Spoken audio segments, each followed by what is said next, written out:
Prior to Ibrahim Traoré was revolution's face, so courageously so. Before you knew his name, there was a child whose life was filled with adversity, quietness, and the shroud of poverty. This is the story that never came out, the untold boyhood of Captain Ibrahim Traoré. He was born in 1988 in the tiny village of Bondokui in western Burkina Faso. Ibrahim Traoré didn't open his eyes to comfort. He was born into adversity, into a world in which dreams cost too much to buy. His father, Suleiman Traoré, was a simple farmer, a disciplined, honest, and reserved man. He worked under the hot sun, day after day, planting millet and maize not for wealth, but for bread. His mother, a stout and healthy woman, stayed at home, caring for 6 children, including young Ibrahim.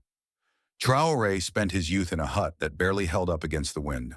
No electricity, no running water, no distractions, only hunger and dreams. His siblings recall him as the quiet fire.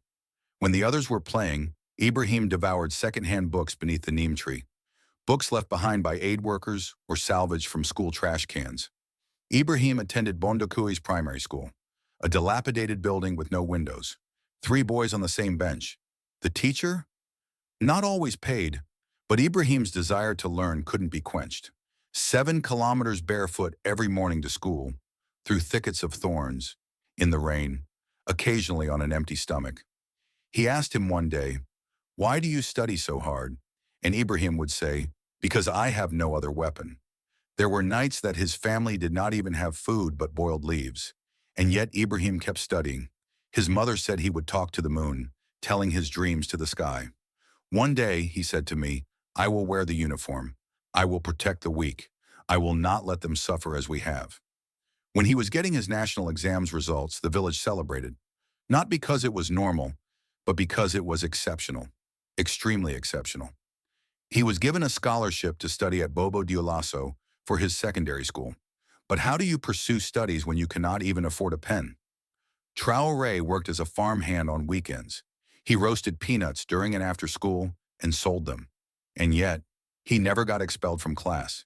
He proceeded to be admitted to the University of Ouagadougou, where he studied geology, a science that educated him on the Earth's secrets, while he dreamed of reshaping the world above. But no one knew his struggles on the inside. Depression, starvation, feeling like he wasn't alive.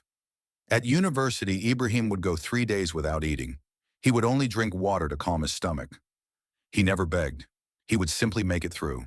He donated his sole pair of shoes to a poorer student and went about barefoot for an entire week. That's who he was. Though he was a student, Ibrahim was honest and disciplined. He created study groups, helped people pass exams, and never sought publicity. His teachers claimed he only spoke when necessary, and when he spoke, you listened. Then something unexpected came about.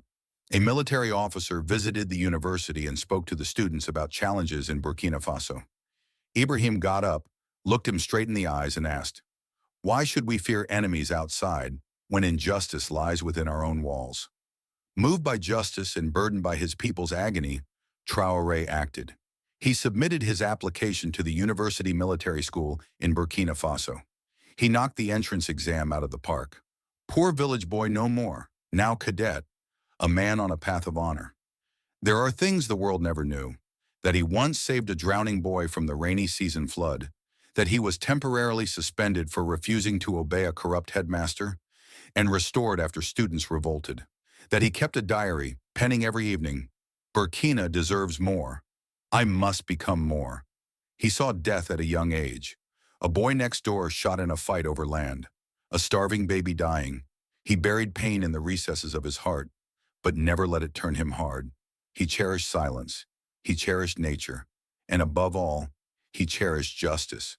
The man who stands before you today, the brave captain who stood up to giants, was once a barefoot urchin in front of a neem tree, talking to the wind.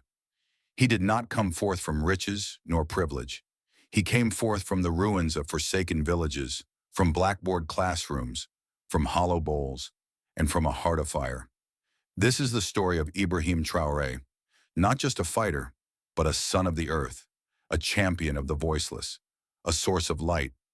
If you believe tales such as these need to be shared, if you believe Africa's future relies on remembering its past, then share this tale. Let the world know greatness can grow in the most unassuming of locations.